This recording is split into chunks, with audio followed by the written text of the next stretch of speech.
ஒரே ஒரு ஓட்டு. உங்கள் தங்கை ஓட்டு அல்லது அக்கா ஓட்டு, உங்கள் அத்தை ஓட்டு அல்லது பாட்டி ஓட்டு அல்லது அவங்க தாத்தா ஓட்டு, முடிஞ்சது. ஆட்சி பீடத்திலே போய் உட்காரலாம். நாம் எல்லோருக்கும் கொடுக்கலாம். எல்லோரும் வாழ வேண்டும்.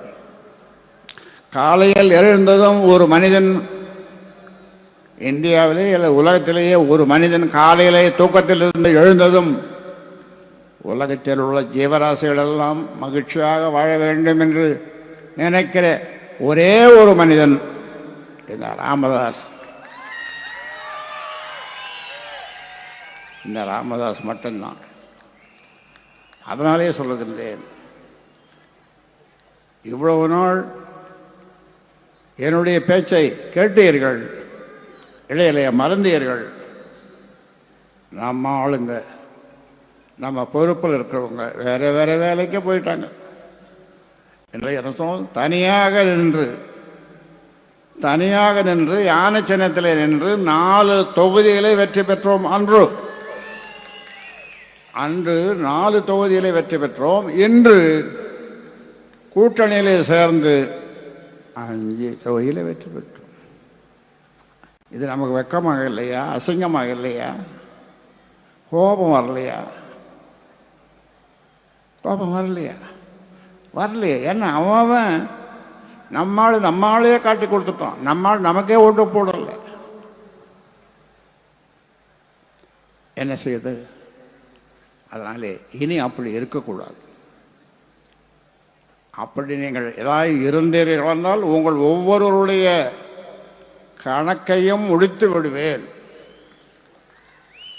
கணக்கையும் முடித்து விடுவேன் என்று சொன்னால் என்ன அர்த்தம்? உங்கள் பொறுப்புகள் உங்களிடம் இருக்காது. வேறொரு நல்ல பையனை, ரியல் எஸ்டேட்டு, செல்ஃபோன் வச்சில்லாத ஒரு நல்ல பையனை, குடிக்காத பையனை, நீ தாண்டா மாவட்டம், நீ தாண்டா எல்லாம் அப்படின்னு சொல்லு. எம்எல்ஏ என்று பார்க்க மாட்டேன். எம்எல்ஏன்னா தூக்கி கடலில் வீசிடுவேன். இந்த வங்க கடல் அல்லது ஏதாவது ஒரு கடல், அதோடு அவன் போனான். இந்த 3 எழுத்து போட்டுன்னு பழைய இது முடிஞ்ச பிறகு இது முடிய போகுது. அதன் பிறகு போட்டுன்னு வீட்டில் இருப்பான்.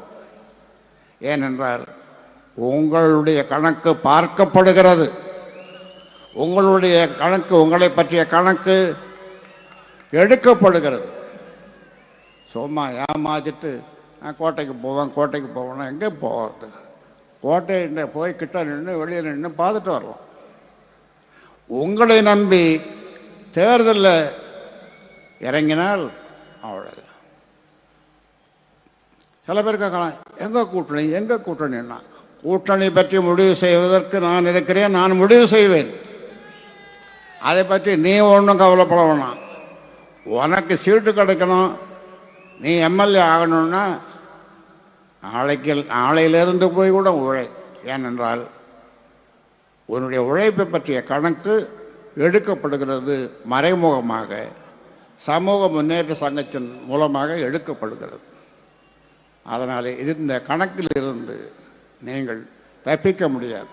செய்திகளை உடனுக்குடன் தெரிந்து கொள்ள கீழ்கண்ட கேபிள் மற்றும் டிடிஹெச் நெட்வொர்க்குகளில் எம்நாடு செய்தி தொலைக்காட்சியை காணுங்கள். பாதகம் செய்பவரை கண்டால் நாம் பயம் கொள்ளலாகாது பாப்பா. மோதி மிதித்துவிடு பாப்பா, அவர் முகத்தில் உமிழ்ந்துவிடு பாப்பா. அண்மை செய்திகளை உடனுக்குடன் தெரிந்து கொள்ள இணைந்திருங்கள் எம்நாடு தொலைக்காட்சியுடன்.